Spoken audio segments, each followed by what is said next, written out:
And then you can say what is called as right to die with dignity, which is what I called as euthanasia. Is euthanasia directly mentioned in the Constitution? It is not mentioned in the Constitution, but now can anyone tell me what is this euthanasia?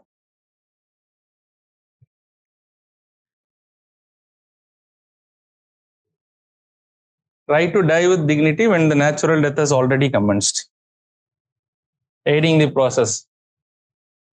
Okay, so you're all explaining the concept of euthanasia. What is euthanasia?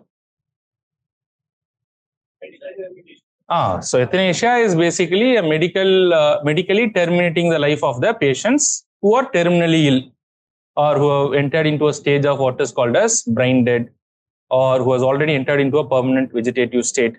So people are already in those stage, the doctors are aiding their death. So that's basically what is called as euthanasia. And the Supreme Court has recognized, yes, euthanasia is part of the right to life and liberty, and it is also part of basic human rights. Because somebody who is not able to live a life of dignity because of medical illness, they should be allowed to die with dignity. That's the idea. So, but however, what is recognized in India is only the idea of what is called as passive euthanasia. So, what is recognized as passive euthanasia?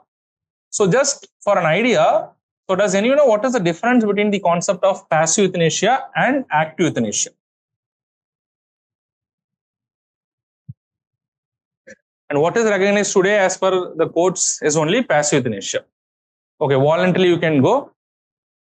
Suppose a patient is brain dead. So in that case, you think that the active euthanasia is not possible. Only what is possible is passive euthanasia. So that is not the idea of active and passive euthanasia. Active euthanasia, what you are talking about is, in one case there's a voluntary consent and in another case without consent. So that is not active and passive euthanasia. What is active and passive euthanasia? It's merely a procedural difference as to how the life is taken away. Okay, so it's an example. So how would you differentiate between whatever you said is an example? Okay. So what is the difference? The person is actively participating how? Okay, in passive euthanasia. Okay, so the only thing is it is a procedural in nature. So what is active euthanasia? Active euthanasia is actively something is administered. The doctors are doing, or the medical team is actively administering something upon the patient. Say for example, a lethal injection is given. That's an active euthanasia because actively they are doing something. But whereas in a passive euthanasia, the medical team or the doctor remain passive to the needs of the patient. That they don't attend the patient and leave him to die. That's basically what is called as passive euthanasia. Say for example, if the oxygen support is over, they fail to replace that. Or if an important drug is to be given which will save their life, they fail to give that. That is passive euthanasia. But in active, they actively administer something, thereby bringing the life of the patient to an end. But anyways, what is active in India is, what is allowed in India is only what is passive euthanasia. The idea the Supreme Court has, they have not gone in depth because in some of the countries both are accepted.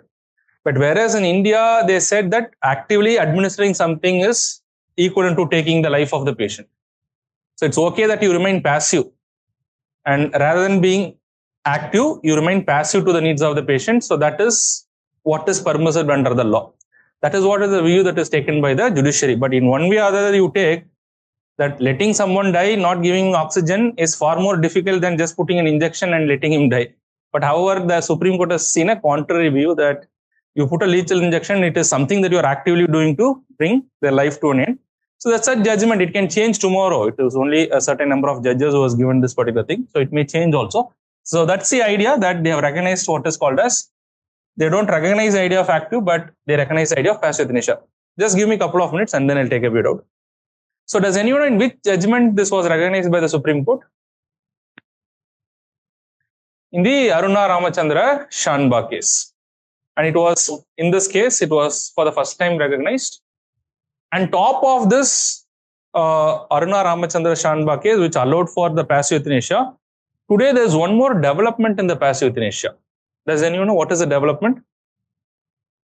Now, the Supreme Court has also recognized what is called as writing or leaving a living will. So they can also exercise or they can also leave behind them what is called as a living will. So living will in this context means that suppose if a patient is undergoing a treatment, so the doctor is telling them there is a possibility that you may end up in coma once this operation is done. There's a possibility. So in that particular case, the individual can write a living will as to what kind of treatment has to be administered, if euthanasia has to be administered or not to be administered in the future. So he can execute, or he can give a will, and that may be executed in the future. So that's also part of his right to life under Article 21 of the Constitution. That is also recognized by the courts. This is all to ensure what? This is all to ensure what is called as the human rights, and how Article 21 is expanding the human rights of the people.